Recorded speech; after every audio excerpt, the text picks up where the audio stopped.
जनाब स्पीकर, जो honourable law minister ने जो बातें फरमाई हैं, I will not repeat them at all, क्योंकि उन्होंने बड़ी वजाहत और सराहत के साथ सारी बात आपके सामने बयान कर दी है। मैं सिर्फ दो तीन बातें आपकी इजाज़त से करना चाहता हूँ। पहली बात तो ये है कि पूरी कोलिशन गवर्नमेंट ने मौजूदा बेंच के ऊपर अदम एतमाद का इजहार किया है। काश अब भी चीफ जस्टिस इस बात का ख्याल करें कि अगर वो फुल कोर्ट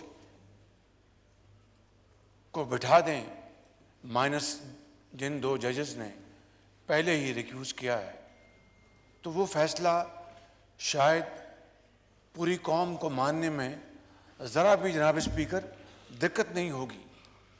एक इतना कॉम्प्लिकेटेड कंटेंशियस फैसले को 3 जजेस के साथ, और जिसमें जिस तरह मैंने अभी अर्ज़ किया कि जस्टिस एजाजुल एहसन पहले ही रिक्यूज़ कर चुके हैं, इस बेंच से फैसला करवाना मैं समझता हूँ कि इंसाफ के तकाज़ों के 100% मुनाफी है।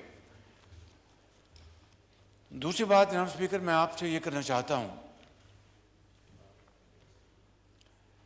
मैं एक नातवा इंसान हूँ। मैंने चंद दिन पहले आपकी इजाज़त से मैंने इस मुंतखब ऐवान को अपनी मारूज़ात पेश की थी। उसके अगले दिन ऑनरेबल चीफ जस्टिस ने के दौरान उन्होंने रिमार्क्स दिए और कहा कि असेंबली में एक शख्स या कुछ लोग, कई लोग जेलें काट कर वहाँ पर तकरीरें कर रहे हैं। जनाब स्पीकर, जेल काटना एक मौक़िफ़ के लिए, एक सोच के लिए, वो दुनिया की तारीख़, पाकिस्तान की तारीख़ उससे भरी पड़ी है। क्रिमिनल केस में जेल काटना और खुदा न खास्ता एक इंसाफ पसंद माशरे में और मुनसिफ जज के हाथों एक बहुत तहकीर की बात है। अल्लाह ताला के फजल करम से, जिस तरह मैंने अर्ज़ की कि मैं एक नातवा इंसान हूँ, इमरान नियाज़ी के उसके पास और कोई दिन में काम करने को नहीं था। सिर्फ एक ही काम था, एक ही सोच थी, और उसके ऊपर उसने तमाम तवानाइयाँ सर्फ की कि किस तरह ऑपोजिशन के लीडर्स को जेलों में भिजवाया जाए। और उनमें से मैं भी एक था, और एक दफ़ा नहीं 2 मरतबा इमरान नियाज़ी ने मुझे जेल भिजवाया, और तीसरी मरतबा वो भरपूर तैयारी में था कि इसको तीसरी मरतबा जेल भिजवाया जाए। जनाब स्पीकर, पहली जेल जब मैंने काटी तो हाई कोर्ट के बेंच ने मुझे मेरिट पर मुझे ज़मानत दी, और ये ज़माना इमरान नियाज़ी का अपना ज़माना है, वही उनके हवारी और वही सब कुछ। और वो सुप्रीम कोर्ट तक फिर उन्होंने, इमरान नियाज़ी ने उसको चैलेंज करवाया। और आपको याद होगा कि इमरान नियाज़ी के एक दोस्त वकील बुखारी साहब, नईम बुखारी, वो पेश होते थे, और उस ज़माने के चीफ जस्टिस का बेंच था, और मेरी ज़मानत को ख़त्म करवाने के लिए उन्होंने पटिशन पेश की कि मेरी ज़मानत खारिज की ख़त्म कर दी जाए। और जब सुप्रीम कोर्ट ने वो रिमार्क्स दिए, मैं कोई खुद नुमाई में बात नहीं करना चाहता, मैं अभी अपना जो मुद्दा बयान करना चाहता हूँ। ये प्रियम्बल है कि उन्होंने कहा कि आप बताएं शहबाज शरीफ कि ये मामलात हैं हमारे, ये उन्होंने रिमार्क्स दिए। तो वो नईम बुखारी साहब ने अपनी पटिशन विड्रॉ की और दुम दबा कर भाग गए वहाँ से। दूसरी मर्तबा जब इमरान नियाज़ी ने अपने नैब के गठजोड़ के ज़रिए मुझे दोबारा जेल भिजवाया, तो लाहौर हाई कोर्ट के फुल बेंच ने मेरी बेल ली। फुल बेंच ने, इट वाज 4-1। वो भी इमरान नियाज़ी के ज़माने में बेल हुई, और इमरान नियाज़ी और उनके हवारियों को फिर जरूरत नहीं हुई कि वो जाके सुप्रीम कोर्ट में मेरी बेल कैंसिलेशन के लिए पहली मर्तबा की तरह वो पटिशन भी दाखिल करने की उनको जरूरत होती।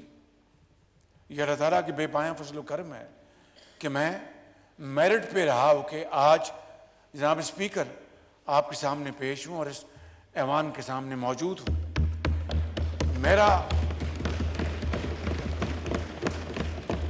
मेरा जुर्म ये था कि मैं अपनी पार्टी के कायद मियां नवाज शरीफ और उस वक़्त नेशनल असम्बली में हमारा ऑपोजिशन का एक पूरा इत्तेहाद था, मुझे उन्होंने मेहरबानी से लीडर ऑफ द ऑपोजिशन चुना था।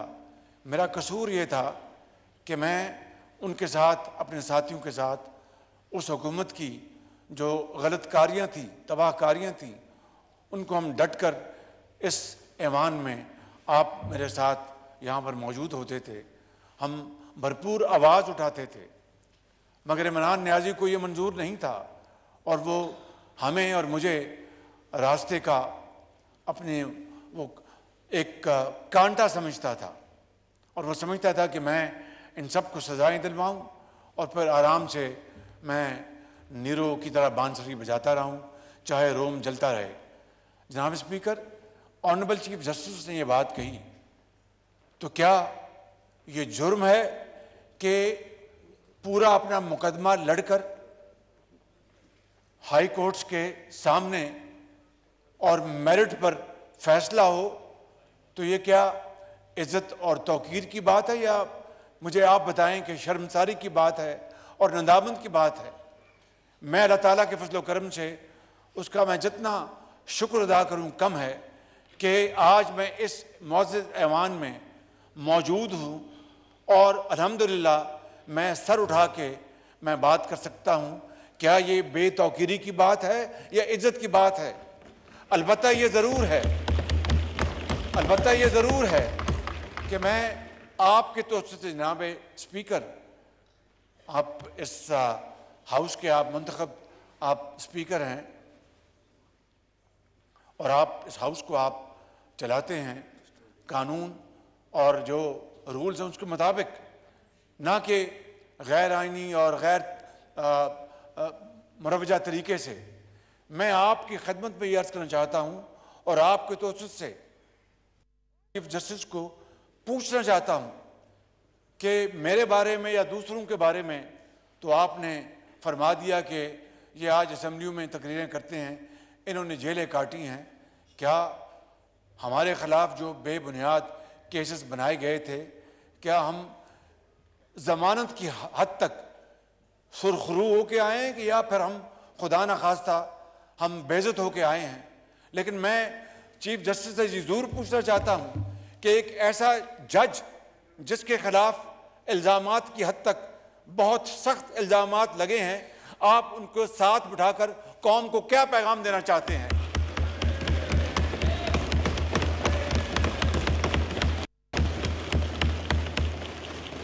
कि हमारे खिलाफ तो इमरान नियाज़ी और उसके हवारियों ने बेबुनियाद केसेस बनाए, जिसकी पुकार दिन रात आप सुनते हैं इस हाउस में, हाउस से बाहर। और अल्हम्दुलिल्लाह मेरिट्स पर जमानतें लेकर ये लोग वापस इस हाउस में आए हैं और बतौर अवामी मुंतखब नुमाइंदों के ये हमारा हक है, जो कि आइन के मुताबिक हमसे कोई नहीं छीन सकता, मासवाए अल्लाह ताला की ज़ात के, कि हम आवाम की दिलों की तर्जमानी करें और जो इस वक्त सूरत हाल उसके ऊपर गुफ्तगू करें। ये हम जेलें काट के आए हैं और मेरिट्स पर ज़मानतें लेके आए हैं, ये कोई जुर्म नहीं है। लेकिन आपने ऐसे शख्स को साथ बिठाया जिसके खिलाफ शदीद तरीन इल्ज़ामात लगे हैं करप्शन के, और ये सबसे बड़ा इदारा है अदल का पूरे पाकिस्तान में। आप दुनिया को क्या पैगाम दे रहे हैं? जनाब स्पीकर, मैं इससे ज़्यादा इस हवाले से कुछ नहीं कहूँगा, सिर्फ ये अर्ज़ करना चाहता हूँ कि मैं इस ऐवान का मुंतखब नुमाइंदा हूँ। मुझे अगर बात करनी है तो पहले मैं अपने गरेबान में झाँकूँगा। इसी हवाले से यही कानून सब पर लागू होता है। जनाब स्पीकर,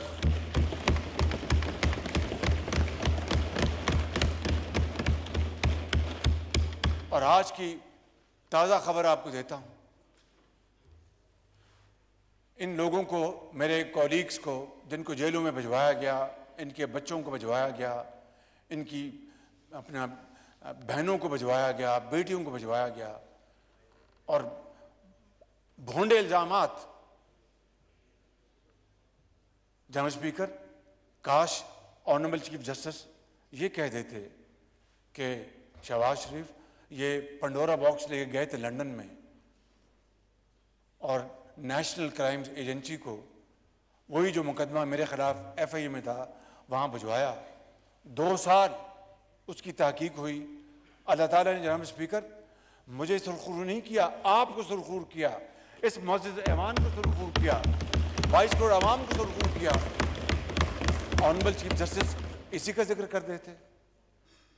इमरान नियाजी ने और उनके हवारियों ने, शहजाद अकबर एंड कंपनी ने जो मिलकर झूठा एक स्टोरी जो डेली मेल में छुपवाई थी, उसकी बिलाखिर 4 साल बाद उन्होंने लंदन हाई कोर्ट में तरदीद की और माफ़ी मांगी। जनाब स्पीकर, ऑनरेबल चीफ जस्टिस उसका जिक्र कर देते। उनको उन चीज़ों का वो याद नहीं रहा, उनको ये याद रहा कि मैं जेल काट के यहाँ से स्पीच कर रहा हूँ। जनाब स्पीकर, ये डबल स्टैंडर्ड नहीं चलेगा, ये दोहरा म्यार नहीं चलेगा।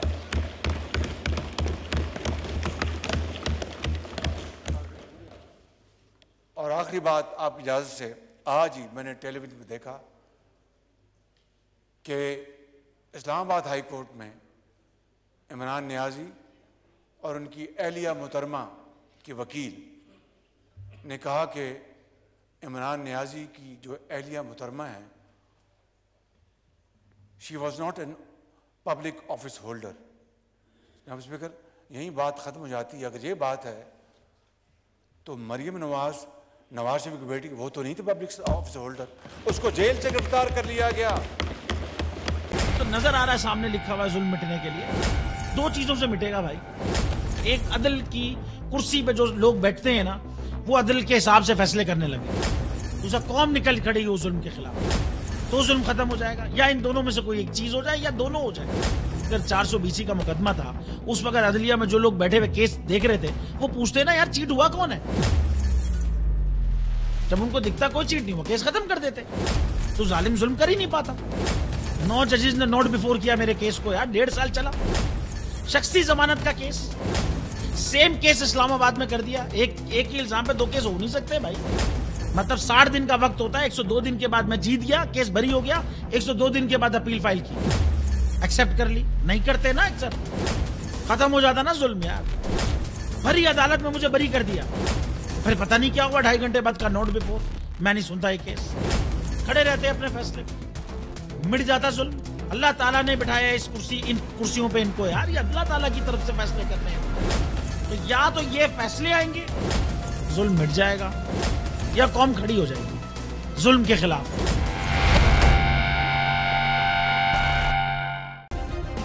सब्सक्राइब करें और बेल दबाएं ताकि कोई खबर रह न जाए।